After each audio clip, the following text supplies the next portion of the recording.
மக்கள் வந்து உங்ககிட்ட தைக்கிறாங்களா வந்து பேக்கெல்லாம் வந்து? என்ன 100க்கு 100 என்கிட்ட தான் தைக்கிறாங்க.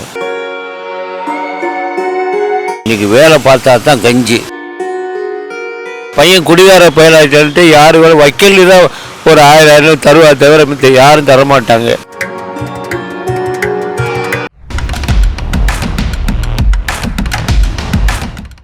வணக்கம் மக்களே, நான் உங்கள் பூபாலன். இப்போ நம்ம எங்க இருக்குன்னு பார்த்தீங்கன்னா திருச்சி ரோட்ல கங்கா மருத்துவமனைக்கு ஆப்போசிட்ல இருக்க ஒரு ஐயா வந்து பேக் தைச்சிட்டு இருக்காரு. எனக்கு தெரிஞ்சு நான் ஸ்கூல் படிக்கும் போதே கிட்டத்தட்ட 10 வருஷத்துக்கு மேலாக ஐயா வந்து school bag, college bag, pant zip இதெல்லாம் செஞ்சுட்டு இருக்காரு. அவரை பத்தி நான் தெரிஞ்சுக்கணும்னு ரொம்ப ஆசைப்பட்டேன். வாங்க அவர்கிட்ட நம்ம கேட்டு தெரிஞ்சுக்கலாம் மக்களே.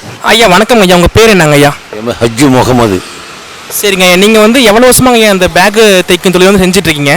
நாமக்கல் மாவட்டத்தில் 58 வருஷமாக இருக்கிறேன். நாமக்கல் மாவட்டம் பூரா கொள்ளவும் என்னை பற்றி தெரியும். ரெக்கமெண்டேஷன்லாம் பண்ணுவாங்க, கொள்ளுவாங்க, எல்லாம் செய்வாங்க, எதுவும் செய்ய மாட்டாங்க. இப்போ நீங்கள் வந்திருக்கீங்க, உங்கள்கிட்ட மனசார கேட்குறேன், அவ்வளோதான். சரிங்க ஐயா, பேக் நிறைய பேக் கடை இருக்கும். இப்போ பேக் கடை வந்து இருக்கனால வந்து பேக் 1 வருஷம் வாரண்டி கொடுக்குறாங்க. பேக் கிழிந்தா தைச்சா முடியும், அங்கே கடையில் தைச்சிக்கலாம். ஆனால் வந்து மக்கள் வந்து உங்ககிட்ட தைக்கிறாங்களா ஐயா வந்து பேக்கெல்லாம் வந்து? என்ன 100க்கு 100 என்கிட்ட தான் தைக்கிறாங்க. பேக் ஐட்டம் பூரா கம்ப்ளீட்டு கிழிஞ்சது, புதுசு பழசு எல்லாமே தைச்சி கொடுக்குறேன். பேண்ட்டுக்கு ஜிப்பு போட்டு கொடுக்குறேன். செருப்பை தவிர எல்லா வேலையும் பார்ப்பேன். வேலைக்கு எந்த விதமான சலிப்பு தன்மை வராது. எனக்கு மனசில் தென்பட்டு போகிறேன், நீட்டாக செஞ்சு விடும். மறுபடியும் ரிப்பேர் வர்றதுக்கு வாய்ப்பே இருக்காது. அந்த லெவலுக்கு நான் வேலை பார்த்து கொடுத்துக்கிட்டு இருக்கேன். 58 வருஷமாக ஒரே இடத்துல வந்து கடை வச்சுருக்கீங்க சொல்ல போனால்? 3 இடத்துல மணிக்குள்ளே கடை வச்சுருந்தேன். அப்புறம் வந்து சீமாட்டி மேலே வச்சுருந்தேன். அப்போ தான் வந்து ஃபேக்ட்ரி மாதிரி வச்சுருந்தேன். இப்போ நானும் என் பையனும் தான் இந்த இடத்துல உட்காந்து வேலை பார்க்குறோம். ஐயா உங்கள் பசங்களை என்னங்க ஐயா வேலை பண்ணுறாங்க? தொழிலெலாம் போகிறாங்களாங்க ஐயா? தொழிலுக்கு ஒரு பையன்தான். அந்த பையன் எனக்கு சம்சாரம் வந்து 2 சம்சாரம். 2 சம்சாரத்தில் ஒரு சம்சாரத்து பசங்க எல்லாமே மாறி போயிட்டாங்க. இந்த ஒரு பையன் குடிகார பயலை கண்டு நான் வச்சு அவனை காமாந்தம் பண்ணிகிட்டு இருக்கேன். வேறு எந்த வாய்ப்பும் இல்லை, வேறு எந்த வருமானம் இல்லை. இன்றைக்கி வேலை பார்த்தா தான் கஞ்சி. அந்த லெவலுக்கு இந்த இதை பார்த்துக்கிட்டு இருக்கேன். ஐயா இப்போ வந்து நீங்கள் இவ்வளோ வயசுலேயும் வந்து உழைச்சிட்ருக்கீங்க, வந்து உழைச்சி வீட்டுக்கெல்லாம் கொடுத்துட்ருக்கீங்க, உங்கள் பசங்களை வேறு பார்த்துக்கிறீங்க. ஆனால் வந்து உங்களுக்கு வந்து பசங்க யாரும் ஹெல்ப் பண்ணுறதுக்கு யாருமே இல்லை? யாரும் கிடையாது. அடுத்த ஆளுகள்கிட்ட சொல்லி கேட்டாக்க ஒரு 1000 500 கொடுப்பாங்க. வேறு என்னுடைய நான் பிறந்த பிள்ளைகள்லாம் வந்து குடிகார பயலுங்க. மூத்த பயலுங்க குடிகார பயலுங்க. அவங்களுக்கே வாழ்வாதாரம் இல்லை. நம்ம போய் கேட்டாக்க என்கிட்ட தான் கேட்டு வரேன் தவிர அப்படி கொடுக்கலன்னா என்னை அடிக்கிறாங்க. இந்த லெவலில் இருந்துக்கிட்டு இந்த பையன் ஒரு பையனை தான் வச்சு காப்பாற்றிக்கிட்டு இருக்கேன். அவனுக்கு குடிகார பையலாக போயிட்டான். நான் உழைச்சா தான் சாப்பிட முடியும், இல்லாட்டி இல்லை. என் பசங்களுக்கும் அதே மாதிரி தான் இருந்துக்கிட்டு இருக்குது. நான் உழைச்சி கொடுத்தா தான் அவங்க சாப்பிடுவாங்க, இல்லாட்டி இல்லை. எனக்கு வந்து 75. 75 வயசுலையும் இன்னமும் உங்கள் பசங்களை நீங்கள் தான் பார்த்துட்ருக்கீங்க சொல்ல போனால். ரொம்ப பெரிய விஷயங்க ஐயா. ஏன்னா ஓய்வு பெற வேண்டிய வயசில் நீங்கள் வந்து அதுக்கிட்ட கவர்மெண்ட்டு கூட எனக்கு ஒரு அத்தாச்சி வாங்கிட்டு கொண்டுக்கிட்டு கொடுத்துட்டு எந்த மாதிரி ஹெல்ப்பு வந்து கவர்மெண்ட்டு கூட பண்ணுது. இல்லாத வேலைக்கு எத்தனை பேர் பண்ணுறாங்க. நான் வந்து கலெக்டர் ஆஃபீஸ் மூலிமா எல்லாம் தகவல் கொடுத்து எதுவுமே செய்கிறாங்கல்ல. ஐயா கவர்மெண்ட்டில் நிறையா ஸ்கீம்லாம் இருக்குங்க, அதை பற்றி தெரியுமாங்க உங்களுக்கு ஏதாச்சும்? தெரிஞ்சு போய் மேனக்கட்டு போனால் ஒரு நாளைக்கு வேலை போட்டு போனாங்க என்னுடைய வருமானம் 1000 ரூபா போகுது. அவங்கள்ட்ட சொன்னமாக்க அவங்க எதுவுமே ஹெல்ப் பண்ணுறாங்கல்ல. இப்போ கலெக்டருக்கு போய் ரெக்கமெண்டேஷன் கொடுத்து எல்லாமே பெட்டிஷன் எழுதி கொடுத்தா அவங்க வந்து கண்டுக்கிறாங்கல்ல. எனக்கு நோய் நோக்காத எல்லாமே வெளியில் உள்ள யார்ட்டையும் காசு வாங்கி கொண்டு கொடுத்து தான் சில மாத்திரை இதெல்லாம் வாங்கி சாப்பிட்றேன் கொள்கிறேன் தவிர நேற்று முக்கியம் பண்ணி சரியாக எனக்கு கால் வலி தாங்க முடியல. ஏன்னா ஜிஹெச் அட்டன் பண்ணி பார்க்கணும்னு சொன்னாக்கா ரெஸ்ட் எடுக்கணும். அங்கேயே ஜிஹெச்சில் பார்ப்பாங்க. அது இந்த கடையை போட்டுவிட்டு போனால் எனக்கு ஆதரிக்க யாரும் இல்லை. ஒரு 1000 500 கொடுக்கறது யாரும் வரமாட்டாங்க. ஐயா நீங்கள் வந்து எந்த மாட்ட உதவிகள் எதிர்பார்க்குங்க ஐயா? நீங்கள் சொல்லுங்கள். சூழ்நிலை என் பையனோ எங்கள் வீட்டுக்காரமாவோ உழைச்சி சாப்பிட்றதுக்கு அவனால முடியாத லெவலில் இருக்கிறாங்க. ஒரு வீடு ஒன்று கொடுத்து ஏதாச்சும் கவர்மெண்ட் மூலமா எத்தனை பேருக்கு எது கொடுக்குறாங்க, அள்ளி கொடுக்குறாங்க. இதுவரை எனக்கு நானும் கலெக்டர் ஆஃபீஸ் எத்தனை தடவை 6 வருஷம் 7 வருஷமாக பெட்டிஷன் போட்டு இது ஒரு உதவியை செஞ்சது. ஒரு வீடு கொடுத்தா கூட பரவாயில்ல, அதில் உட்காந்துக்கிட்டு இந்த வேலை பார்த்து சம்பாதிச்சு சாப்பிட்லாம். ஐயா இந்த தொழிலே ஃபுல்லாகவே பண்ண போகிறீங்களா, இல்லை இது முடிச்சுட்டு வேறு ஏதாச்சும் பண்ணலாம் ஐடியா இருக்காங்க? வேறு எதுவும் பண்ண மாட்டேன். எனக்கு ஒரு வீடு ஒன்று கொடுத்தா போதும். வேறு வாழ்வாதாரத்துக்கு எதுவும் அவங்க செய்யலாம். செஞ்சு கொடுத்தா ரொம்ப கவர்மெண்ட்டுக்கு ரொம்ப ஆதரவாக இருக்குது. கவர்மெண்ட்டை நல்லா ஒரு பாராட்டலாம். எத்தனை பேருக்கு எதையும் செய்கிறாங்க. இந்த தொழில் பார்க்குற எனக்கு எதையும் செய்கிறாங்க இல்லை. மக்கள்லாம் நிறைய பேர் வந்து உங்களுக்கு ஏதாச்சும் இப்போ கொடுத்துருக்காங்க ஐயா? 5000 கொடுத்துருக்காங்க, 1000 கொடுத்துருக்காங்க. முடியாமல் இருந்ததுக்கு உதவி நிறைய பேர் இந்த மாதிரி சொல்லியே அவங்க என்னோட பழக்க வழக்கம் உள்ள ஆளு கொடுத்துருக்காங்க. திரும்ப அவங்க கேட்டதே இல்லை. கண்டிப்பாங்க ஐயா, மக்கள் உங்களுக்கு உதவி செய்வாங்க, நான் கண்டிப்பாக நம்புகிறேன். அதே மாதிரி பார்த்தீங்கன்னா இப்போ வந்து ஏகப்பட்ட தொழில் இருக்குது சொல்லப்போனால். நீங்கள் வந்து கிட்டத்தட்ட 10 வருஷத்துக்கு மேலே ஒரே தொழில் செஞ்சுட்டு இருக்கீங்க. இதுலேருந்து ஏதாச்சும் உங்களுக்கு கிடச்சிருக்காங்க ஐயா? ஒரு நல்ல வருமானம் கிடச்சிருக்கா? வருமானம் கழிச்சு செலவு பண்ணுறேன்ல, வேறு ஒன்றும் எதுவும் கிடையாது. ஒரு 10 பைசா மிச்சம் பண்ணதில்லை.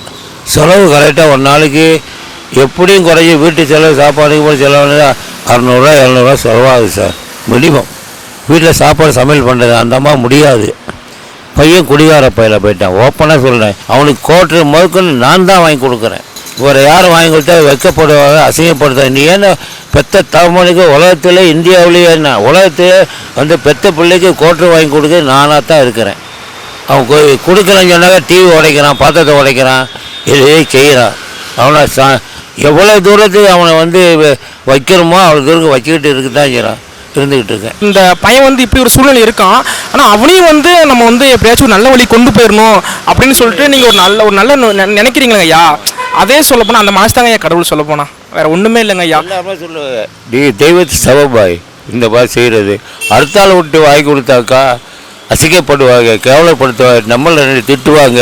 தானாக போய் வாங்கி கொடுத்தா பிரச்சனை இல்லைன்ட்டு வாங்கி கொடுத்துக்கிட்டு இருக்க, வேறு ஒன்றும் இல்லை சார். எத்தனை நாள் பற்றாத கலந்துருக்க பையனை கூட ஏண்டா பிள்ளை கேட்குறேன்னு சொல்லி அடிக்கிற, உதைக்கிற, மிதிக்கிற.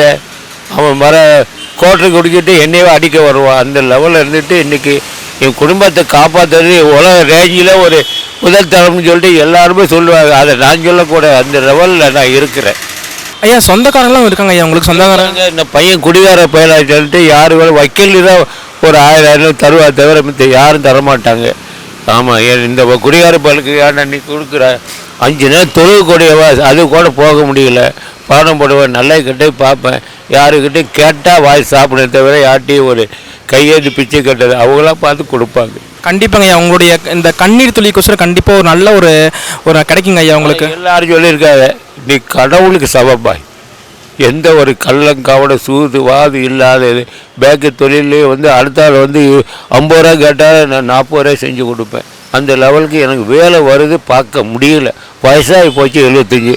இன்றைக்கி பார்வையோட மோசமான நிலையில் இருந்துக்கிட்டு பார்வை கூட ஆப்ரேஷன் பண்ண சொல்லி எழுதி கொடுத்துருக்காங்க. 6 வருஷத்துக்கு முன்னே கண்ணை பார்க்க சொன்னாங்க, நான் பார்க்கல. இப்போ ஒரு வாரமாக கண் பார்வை சரியாவோட தெரியுதில்ல.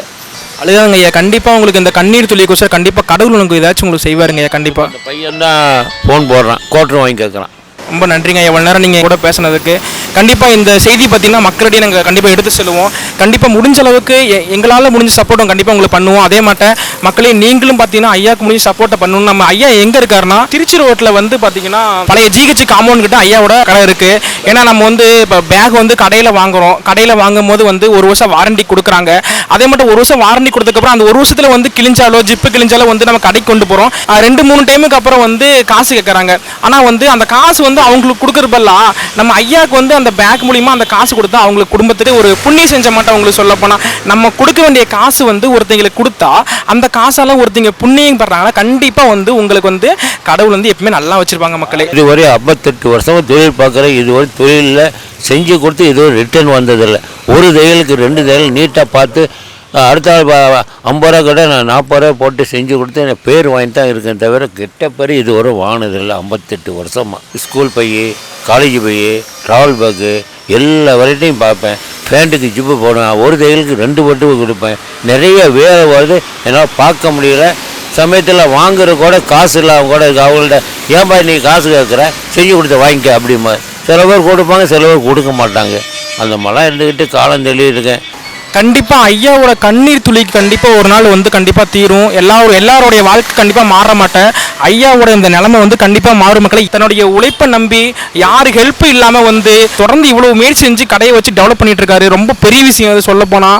ஆனால் இது யாருக்குமே தெரியறதில்லை. உங்களால் முடிஞ்ச சின்ன அமௌண்ட்டும் சரி பெரிய அமௌண்ட்டும் சரி ஐயாவுக்கு வந்து ஹெல்ப் பண்ணுங்க. இப்போ எல்லாத்தையும் ஷேர் பண்ணுங்க. இந்த வீடியோ வந்து நம்ம வந்து ஒருத்தர் ஹெல்ப் பண்ணால் கண்டிப்பாக நல்லது நடக்கும் நண்பர்கள். அது மட்டும் மனசில் நீங்கள் எப்போதுமே வச்சுக்கணும். என்ன மக்களே, வீடியோ ஃபுல்லாக பார்த்துருப்பீங்கன்னு நினைக்கிறேன். ஐயா பேசுனதை கண்டிப்பாக நீங்கள் ஃபுல்லாக கேட்டிருப்பீங்க.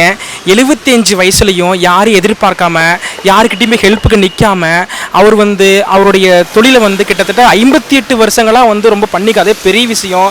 அதே மட்டும் ஐயாவுக்கு நீங்கள் வந்து ஹெல்ப் பண்ணணும்னு நினச்சிங்கன்னா ஐயாவுடைய நம்பர் பார்த்தீங்கன்னா நம்மளை வீடியோ கீழே இருக்குது, அந்த நம்பருக்கு ஹெல்ப் பண்ணி நீங்கள் ஐயாவுக்கு உங்களுக்கு முடிஞ்ச சப்போர்ட்டு உதவிகளை வந்து ஐயாவுக்கு நீங்கள் செய்யலாம். அடுத்து இதே மாதிரி ஒரு பதிவில் சந்திக்கும் வரை நான் உங்கள் பூபாலன்.